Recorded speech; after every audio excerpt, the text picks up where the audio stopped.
So you've set up your limited company, you've got 1, 2, 3 rent-to-rent deals, and now you want to learn how to actually pay yourself.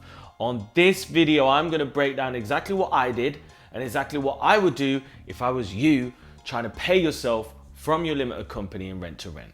Simon here, and I've done over 50 rent-to-rent deals personally, and I've done countless other rent-to-rent deals with and on behalf of other people. On this video, I'm actually going to break down exactly how you start to pay yourself from your limited company, because it's all right having a few deals and getting this cash flow, but how the hell do you get the money into your personal name? Now, I must just do a disclaimer before I go into this. I am not a qualified accountant, so I can't give financial advice. These are just my views, my experiences, and I would recommend that you check these things out and make sure it's right for your personal circumstances. But I thought it would be useful to talk about it because not a lot of people do. So in most cases, if you want to scale a big business, it's pretty much always going to be best to do that in a limited company. Okay, there's a few reasons for it. One is because you're going to build credibility because everybody can see you're transparently on Companies House. The second is you're going to get more tax control. So when you're making money in your personal name, as soon as you hit that higher tax bracket, you're going to get taxed 40 to 50% on that earnings.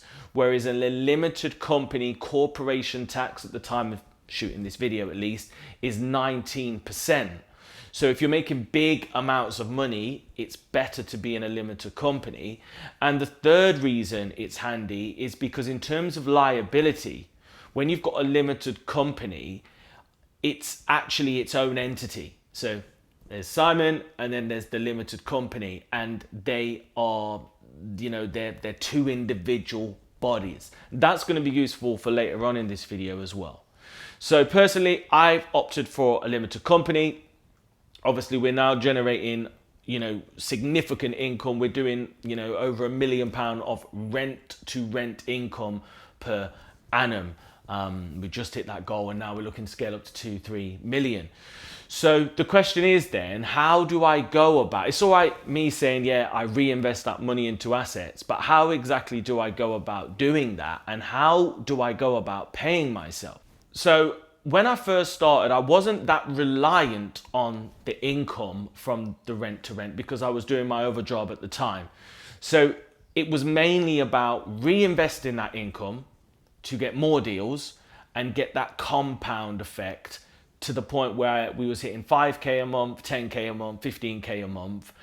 And then what I decided to do was reinvest the money into a team. So first thing I did was reinvest it into more properties.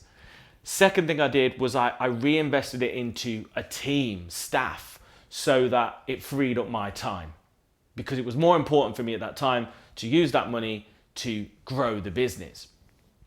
Then what happens is you grow a business that, it's a 7-figure revenue business. You've got 3, 4, 5, 6, 8, 9, 10 employees we've actually got at the moment, and it becomes time to pay yourself. Now, there's a couple of different ways you can do this. The first way is you can essentially do dividends at the end of the year. So when you submit your accounts, you say, right, we've done, 50 grand, 100 grand, 200 grand profit. You can then just take dividends, a lump sum, and you'd get £2,000 tax-free, which is free for dividends at the moment, and then it would increase depending on what tax bracket you was in a personal basis. So you would just take the dividends. The other way you can do it is you can pay yourself on a monthly basis, okay, as dividends, which is usually going to be the most tax efficient way if you're the director.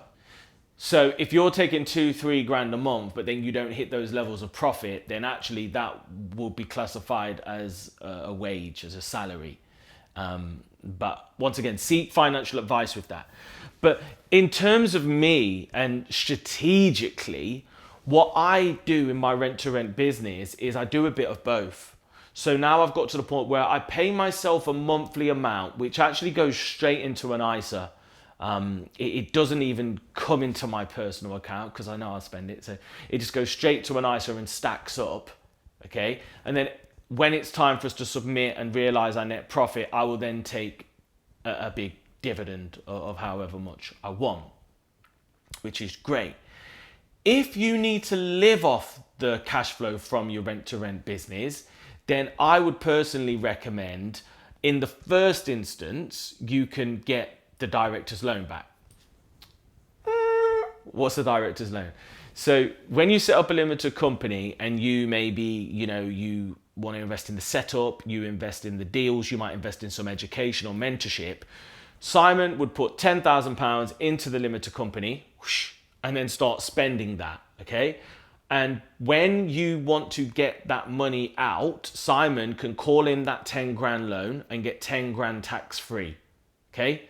So if you've invested 10 grand in and you say can live off 2 grand a month, then you might, the first 5 months of 2 grand back to you would be tax free anyway. You wouldn't have to worry about dividends or salary. It's when you hit that break even point that you then need to decide how to do it. But there is another key trick that you can do. So every single time you take money out of a limited company beyond the director's loan threshold, you're getting taxed. So it's far more efficient to not do that unless you need the money, because every time you do, you'll get taxed. So what some people do is they do what's called an interbusiness loan, okay? An interbusiness loan, or even a group structure where the money will go straight into another limited company or group structure that allows you to invest that money without ever being taxed on it. So if you've got 100 grand in your rent-to-rent business and you want to use that to buy a BRR over there, okay? If you, Simon, pull the money out, you will get hit with the tax to take the money out based on your personal tax bracket and your self-assessment. So you might end up with, 60, 70, 50, 80, just depends, whatever that figure is, but it's less than 100 grand and you've got tax straight away. If you had a group structure or did intercompany loans, you could actually spend that whole 100 grand on an investment without being taxed a single penny. Okay, so it's really important to know this stuff, and I spend hours with my accountant just studying it and learning it. And I'm not, 1,000%. As I say, I'm not an accountant, so I can't give you exact day-to-day advice, but I've learned quite a lot in the process. And it's really, really handy, by the way, to have a foundationary knowledge on this stuff, because a lot of accountants are not property specific, and they won't tell you this stuff unless you ask. But in a nutshell, it's important to get schooled on this stuff and become educated. So to summarize, how do you pay yourself from your rent-to-rent business? Well, any business, in fact. So first things first, if you put a director's loan in, you can pull all that amount completely tax-free, and you could stagger it to earn it as replacement of your salary. Beyond that, if you want to pull it out, you get 2 grand tax-free dividends, and then after that it goes up, and you could check online for today's statistics because they're changing all the time, and with COVID they're going to be changing more, unfortunately.